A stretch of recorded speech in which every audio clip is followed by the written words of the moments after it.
Greetings to my viewers. This is Aaron's Creations. There is something I have in mind to discuss. This has to do with the program I watched from Arise News, when the TV presenters from Arise News interviewed one of their political analysts in the name of Kayode Otitoju. This program is supposed to be an informative and enlightening program, but unfortunately for me, it was somehow a program that was below what it was supposed to be. The presenters of Arise News and their political analysts in the name of Kayode Otitoju made the program below par. Why have I said so?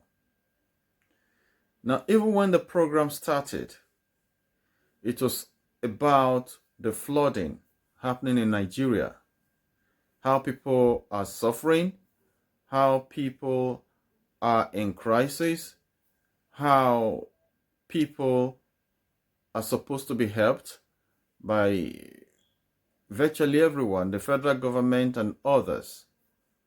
But that program degenerated, in my opinion, to a program of trying to mock a presidential candidate in the name of Obi, trying to misrepresent him. And that, to me, that was sad.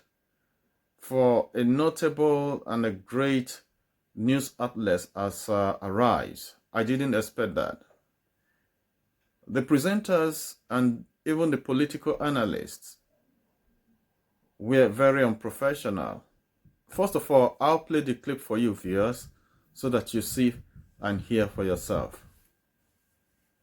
All right, now Arise analyst Kayode Otitoju joins us to discuss flooding in many parts of the country and responses from the government and the three leading presidential candidates, Atiku Abubakar, Bola Tinubu and Peter Obi. Welcome to Newsday. Good day. Good day. Let's get straight into it.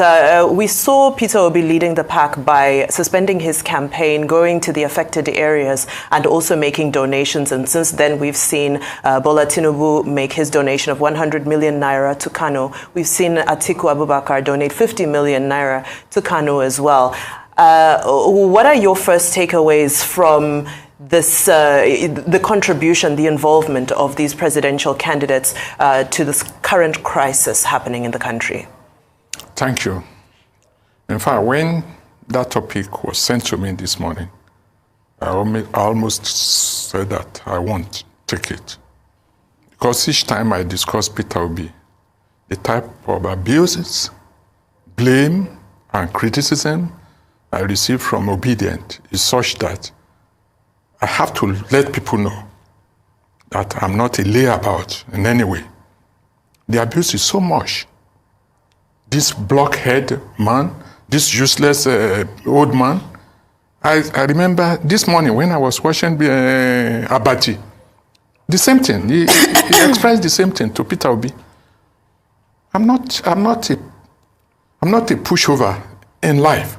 When I was at their age, as a student, I was student union leader in Ibadan. I was PRO student union, 78, 79. And I have so many of them, even among them, Peter Obi obedient, children. But when people come and seize opportunity of no response, you are not in position to respond to social media, and they start blaming someone that is as old as their parents, I take exception to that. Now to your question. Yes, Peter Obi went to Benue. As a parent and a good Nigerian, he identified with the people. Even boarded canoe to the area affected. And at the end, he gave his own widow's mite. Okay? And as other presidential aspirants, to suspend their campaign and let's face this problem of flooding. Okay? I think he gave about 5 million. 5 million is a lot of money to Obi because he doesn't give shishi. You get my point? So it's a lot of money. No, let's face reality. Though other... Sorry, I'm sorry. It's a heavy topic, so to make light of it. This is Nigeria, Please do so continue. let's talk. We are part of the system. Now, the issue here, having looked at the clip, viewers, my opinion is this. And as a guess, some of you would have actually also made up your opinion about this. My opinion is that Mr. Kayode Otitoju went into a tirade of how Obidients are negative in attitude, how they insult people. And from the way he has talked, it's not as if he even likes Obi anyway. It's not as if he even supports Obi. I'm not saying he should support Obi if he doesn't want to support him, but trying to tarnish his image, trying to mock him, trying to laugh at him, trying to scoff at him, to the extent that even the presenters who should have known better, who should have known that they were occupying the capacity, that professional capacity of being presenters for Arise News, they just threw caution to the wind and started giggling, laughing. It was just a show of unprofessionalism to me. Why? The reason is this. He said Obi gave 5 million naira. And though he said, though that is big money, but of course Obi doesn't give shishin. Before they started laughing, scoffing, giggling. What was Mr. Kayode trying to say to people? He was trying to say that the 5 million naira that Obi gave to those in crisis was given from a miserly attitude. In other words, Obi only gave that 5 million because he is a stingy man. That is the meaning in the context in which he was speaking from. That Obi gave 5 million. Obi no dey give shishin. That means Obi gave 5 million because he is stingy. This is the negative slant. That man, Kayode Otitoju, should have known better. Could people now see the reason why, even though I don't subscribe to people insulting others because of what they say or what they believe in, couldn't you see the reason why maybe the obedience he was talking about when he started, when he wasn't even asked a question about obedience, when he was asked questions about flooding, that he started talking about obedience, they insult people, they call him big head.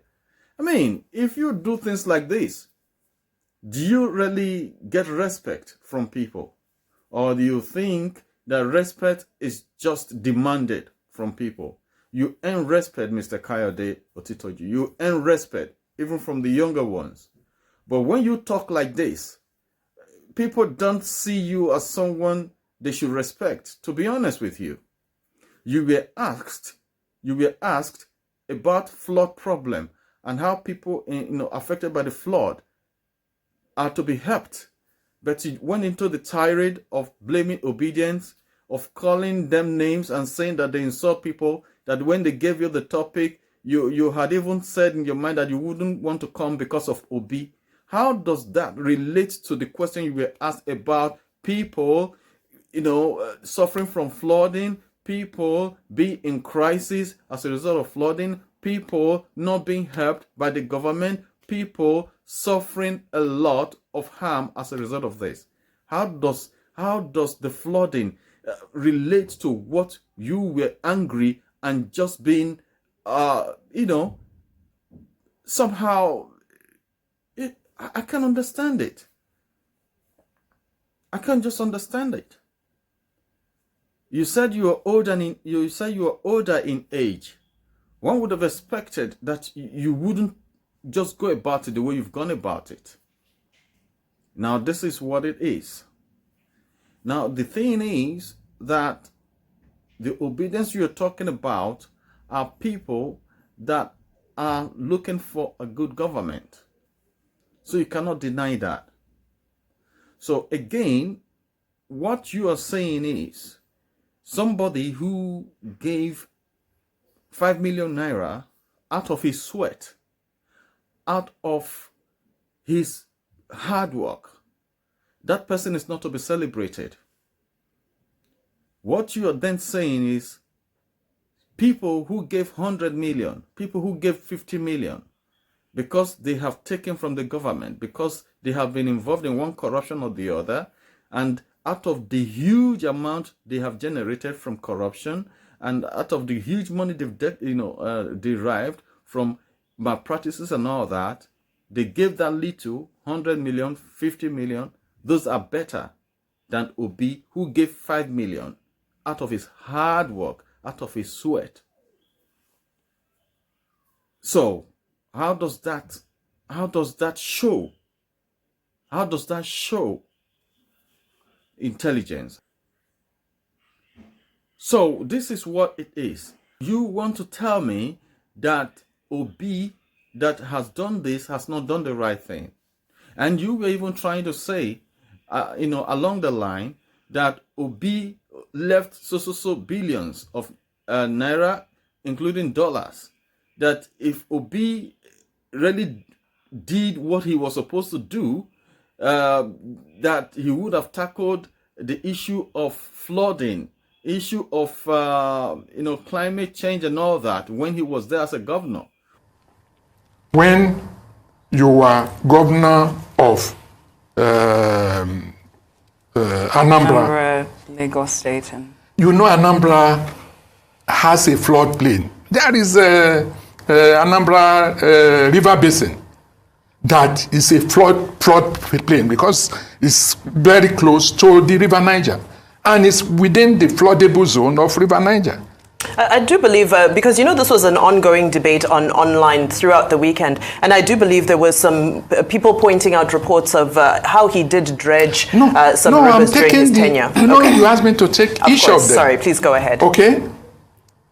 So, what did you do as strategic plan and operation to make sure that actually this problem is solved once and for all? Even when you can't do that during your time, give the master plan, give it to the incoming governor. After all, he left over 75 billion naira for Obiano, okay, as saving. If he couldn't use that to do channelization and all sorts of things, Obi would have done it. Let's say there was plan. When you didn't even know what he did. In other words, you have accused him of not performing, of not acting, even without you knowing what he did. Until Obi came in your program, the morning show with Abati and Rufai, to state, what he did when he was even governor of Anambra State. And it was, instructive. Just take a look at it. I'll be back.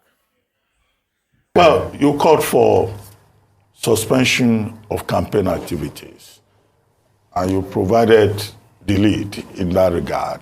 And you visited some parts of the country, Anambra East, Anambra West. Okay, what has been your experience?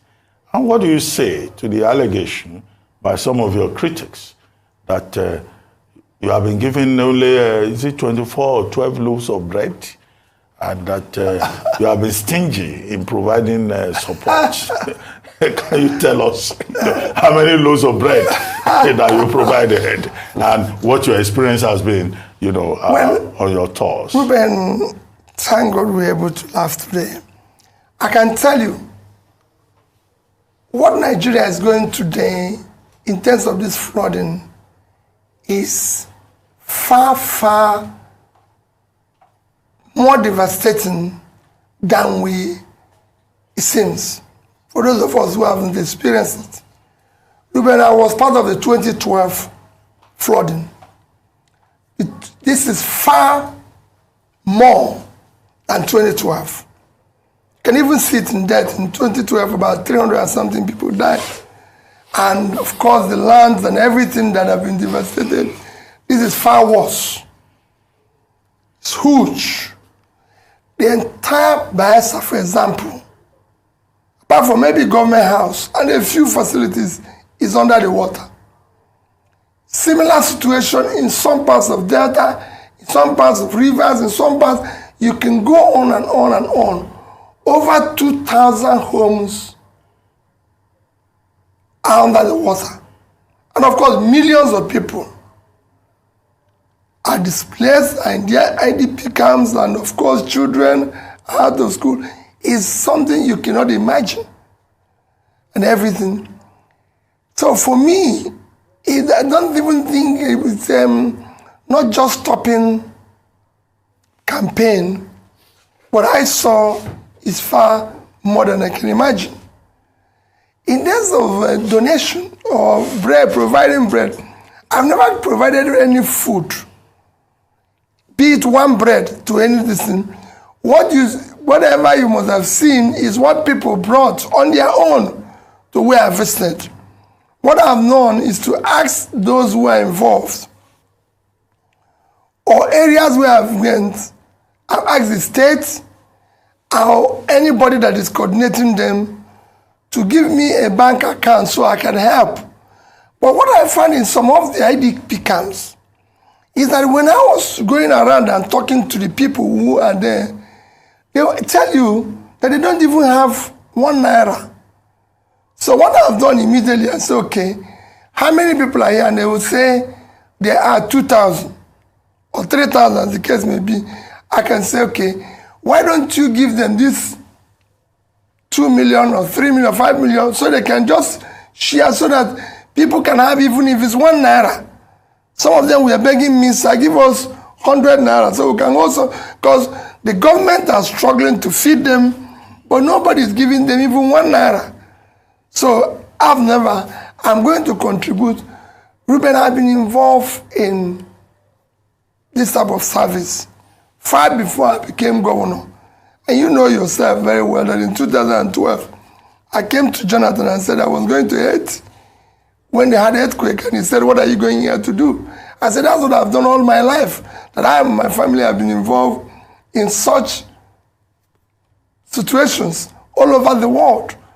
While we were still talking, I told him, I showed him my sons, that I withdraw my son in school. We were going to Haiti. I went to Haiti. The ambassador then will tell you, police people there, they saw us in Haiti. And my son that I withdrew from school. We were there for a week, and I was serving governor. So it's not just that today I started doing this. You must intervene. That is the purpose. In Nigeria, the situation is hopeless. If anything Nigeria is supposed to be doing now is dealing with this issue. All right. And that's why the call for, season of campaign is germane at this point, and other candidates who, have responded, donated, and things like that. But let's go straight to it. Two things. Number one will be, what will be your solution to the climate change problem? Because there's climate change, there's also the dam problem. And that dam problem, too, that we've not done to embark for Lado is also a problem that once Lado was opened, this was affected. And secondly, there's been talk about ecological funds. And I'd like to ask you, while you were governor, what did you do with your own ecological funds? And coupled with the fact that you were also governor in a state that after you left in 2017, Onitsha was said to be one of the most polluted cities in the world. In fact, it had 10 PMS, particulate matters. So let's talk about that. Well, let me start by my own I'll start with what you asked about Onitsha. You can go and ask Professor Folade of UN Habitat. I was the first governor ever in Nigeria to approach UN Habitat on urban renewal because of Onitsha. Followed it through by visiting the UN Habitat office in Kenya for them to help us to redesign and do the urban renewal of Onitsha, Nnewi, and Awka. It's a clear studies. UN Habitat is there. They listen to what I'm saying. I followed it through. On issue of ecological fund and everything, go and read, and I shall forward it to you today. Who is the chief architect of New Map, which is what they are doing today? It was me who went to President Yaradua and told him that the federal government cannot fund erosion menace in Nigeria, especially in the southeast. Now the only way to do it is to bring a long-term loan from federal government, from World Bank, with federal government contribution and the state contribution to deal with this issue. That was how New Map was designed. Between me, John Ode, the governors of the Southeast, the New Map you're seeing today, and I'll show you the records. So that I've been involved in all this. I've always believed, yes, there might be, somebody can say, oh, your house is still very dirty, but they don't know how you met it and what you have been able to clean. But like I said, go and verify these two things I said today. My involvement with UN Habitat, how we went to Kenya, who was the first governor to do this. Go and look at the records of the New Map. I'll show you later from the ministry, signed by John Ode. You see my contribution to the New Map, which is what everybody is using today to be able to fight the ecological fund and everything. And what will I do in terms of this menace to stop this flooding? There's a combination of so many things that you need to do. You're talking about the issue of on dam. We short of the issue, even the minister said it's rainfall, it's not the dam issue. But if you take the average rainfall in the past 20 years, since 2001, it's remained similar, which means it's predictable the amount of flood that is going to come. But the issue is that you have refused to dredge your rivers. You need to dredge River Benue, you need to dredge River Niger. If you do River Niger and from Barrow in Niger State down to the Atlantic Ocean and everything, so your water is filtered. So you find out that there's no ability to hold drainage, and of course the tributaries and everything is part of what is causing this menace. And the rivers are no longer contributing to your economic growth as it should be, because you've not done anything. And you find a lot of contracts, several contracts have been awarded to this dredge, which nobody knows where it is or what has happened to it. These are things you need to do to be able to contain this. We have these two rivers put together. For example, if we do this, we'll be able, from one of the studies, even at the said to me recently, and Austin Navarro showed me, it will be able to contribute what River Nile is contributing to Egypt. And River Nile is about 600, I think it's 6,650 kilometers long. I'll verify. You know, if you look at it, I'm sure Niger, I think, is about 4,000 plus, and River Benue is about 1,400. These two put together is at least 1,000 short of the length of River Nile. Nile is 6,650 kilometers. So you can see it. And Niger, I think, is 4,184, something like that. So if you combine these two, that's up to River Nile. If Egypt can keep Nile, dredging it, desilting it, making it work, contributing to the economy and everything, tourism and everything, why can't we do this over several years? So these are things we need to do.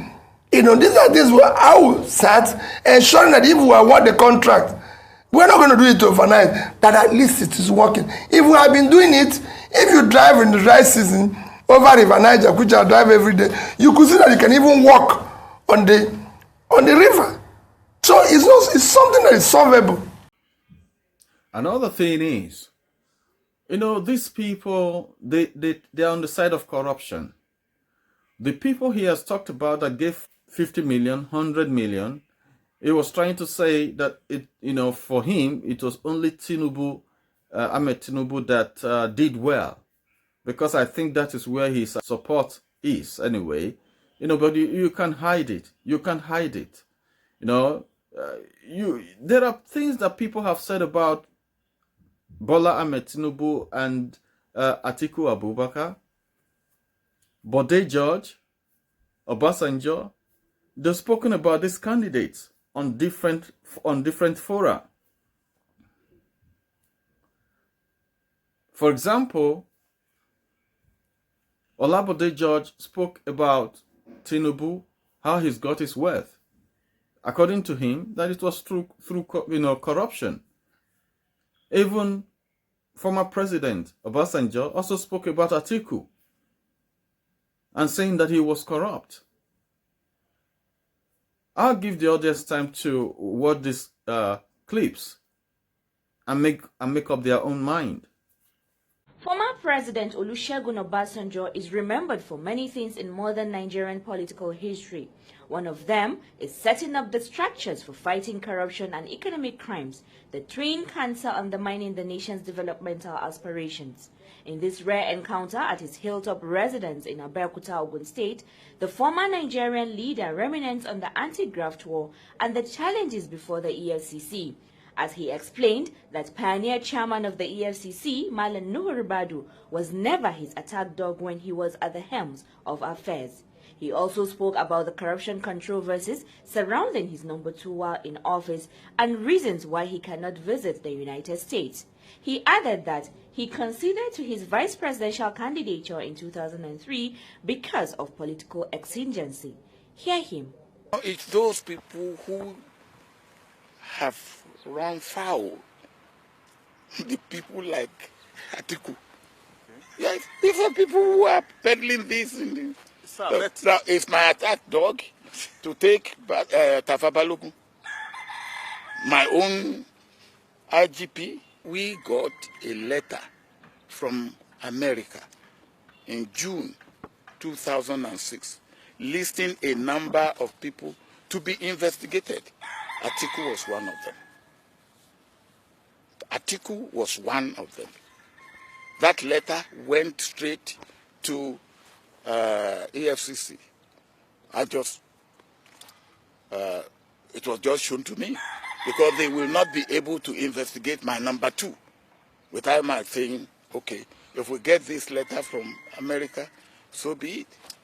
If we have agreement with FBI, we have with Metropolitan Police, and they are helping us and we are helping them, and they write to us and say, hey, these are the list of people we want you to help us investigate.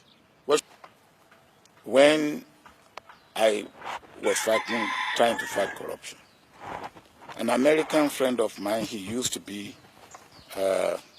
in the government of President Carter, came to me one day and said, oh, Mr. President, we appreciate what you are trying to do, but there's corruption very near you. I felt incensed and I felt worried. Of course, he was referring to my number 2. And I believe that that should not be the position. So when you now say, and I could not, in good conscience, ask my number 2 to be investigated. This was in my first term. It's either I talk to him, which I did, or when there's a second opportunity, I put him aside. But the Americans wrote and asked, among others, that he should be investigated, and that we cannot rule out. So at that time, politically, I needed to carry him along. But then to put him in check. I don't know what EFCC had found out about him. But I don't know whether he can go to America now. Do you know? I'm asking you, do you know? I know he travels. To where? He travels to where? To Dubai? Yes. What's your take on the presidential ambition of, can I use the word your friend Bola Tinubu? Senator Bola Ahmed Tinubu. Oh, gosh. Well, let me say it in very clear language, in English language. For this man, this clown, saying he wants to be president, you should ask him, what did he do where he governed before? He has appropriated, we've been shouting about it, and I'm still saying it now publicly, that the EFCC should go urgently, to go and investigate the Alpha Beta company owned by him. They haven't paid any taxes since he started. I am reliably told that they garnered almost 30-something billion in 1 year, last year, from the treasury of this country. If that money is available, would they not have used the money to alleviate the sufferings, to give succor to the people, to millions of those people at the bottom of the base? Individually, one person took 34.7 billion by his company. Which tax did he pay? And we've been talking that EFCC should go. Even the former managing director wrote a petition up till now. I'm challenging the young man that is there now for the posterity of this nation, because he's no longer too young. At 40, he's no longer young. There were former heads of state that became heads of state at 31 or 32. Papa Olowo was 33 when he took over as premier, and Baba Obasanjo too was head of state when he was 39. So at 40, I believe your life really starts. They can be the turning point. Let him be bold enough and save his own generation.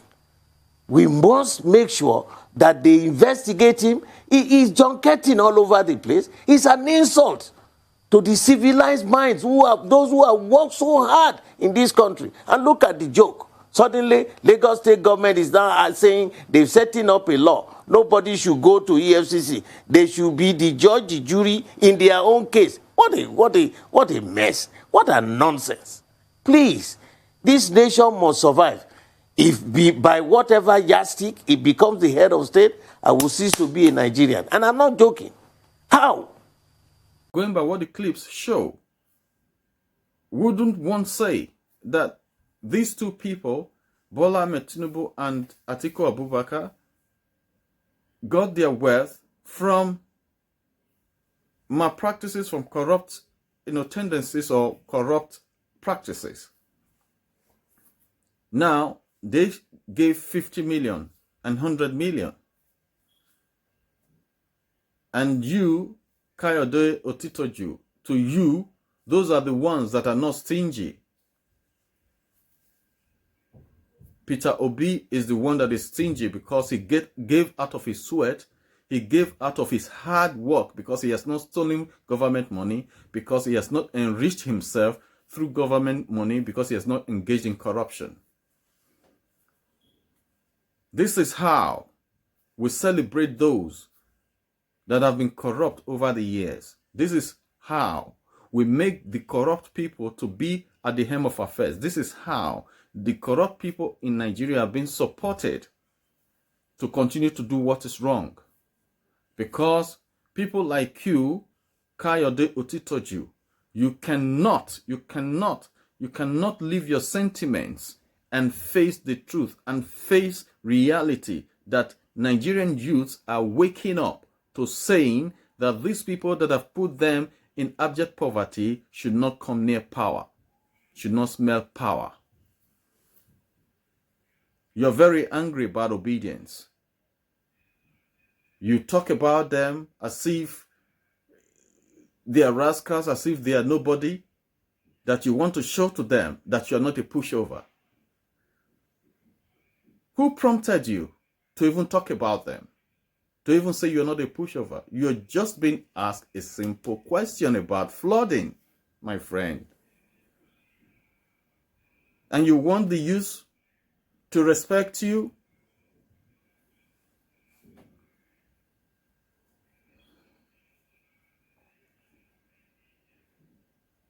Trying to mock Obi that he gave 5 million, because they give shinshin.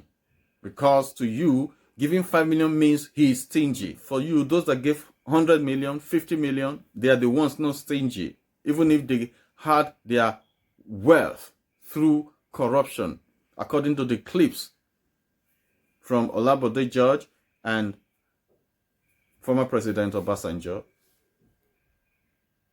Allegedly, let me put it so. So, this is the thing. But Kayode Otitoju and the two presenters that were giggling, laughing, thinking they were mocking, I don't even know what made them to be laughing, what made them to be giggling. The two female, presenters, I don't even know what made them to be giggling and laughing over serious things. For the fact that they were giggling and laughing means they didn't even know what the seriousness of what they were supposed to discuss, the seriousness of what they were supposed to address. If they were the kind of presenters that actually were up to what they were set up to do in that program, they would have indirectly or in a way tried to caution Kayode Otitoju that, please, we are not talking about the way you're trying to say, it means something else. Please, let's just focus on the subject matter. They didn't do that. It therefore means that they didn't even think what Kayode Otitoju was saying was wrong, was offensive, was even out of the subject matter, was even, lacking meaning in the context of what he was trying to say. Well, Kayode Otitoju, since you've gone that way, even though that wasn't the question you were asked by the presenters, let me tell you what Obi no dey give shishin means. Obi no dey give shishin means Obi does not give bribe for corrupt tendencies. Obi does not bribe his way into government seat. Obi does not bribe people to form crowd for his campaign. Obi does not corrupt people by inducing them to do what is wrong. Mr. Otitoju, do you still want to know what Obi no dey give shinshin means? Obi no dey give shishin to shortchange Nigerians out of what they're supposed to have. Obi no dey give shishin because Obi wants to help the less privileged, those who don't know anybody, for them to have something.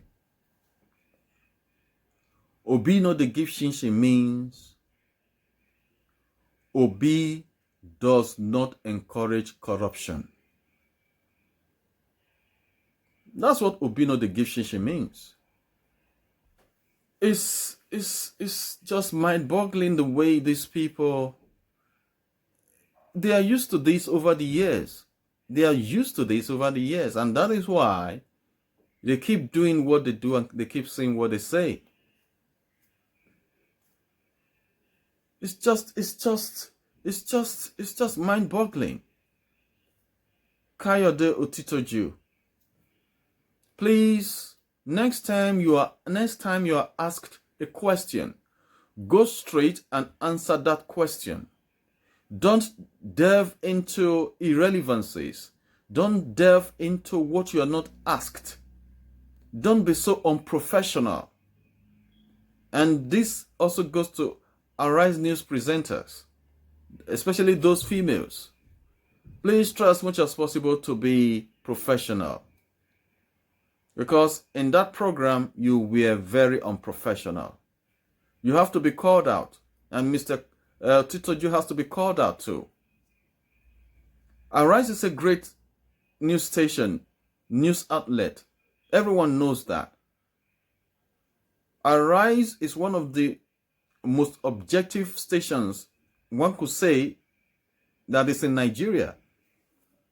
And I think internationally too, Arise News is being respected. But that program specifically,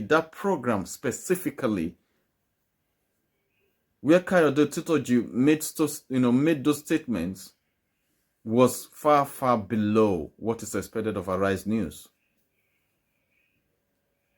And that should be checked.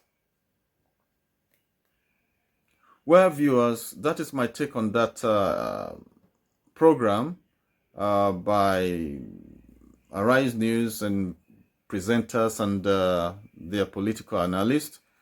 Well, if you're viewing my video for the first time, please subscribe to my videos, comment on my videos, share my videos, and of course like them. And if you have already subscribed, thank you very much. Continue to view my videos, and I promise you to keep giving good contents to you. Thank you very much. Bye.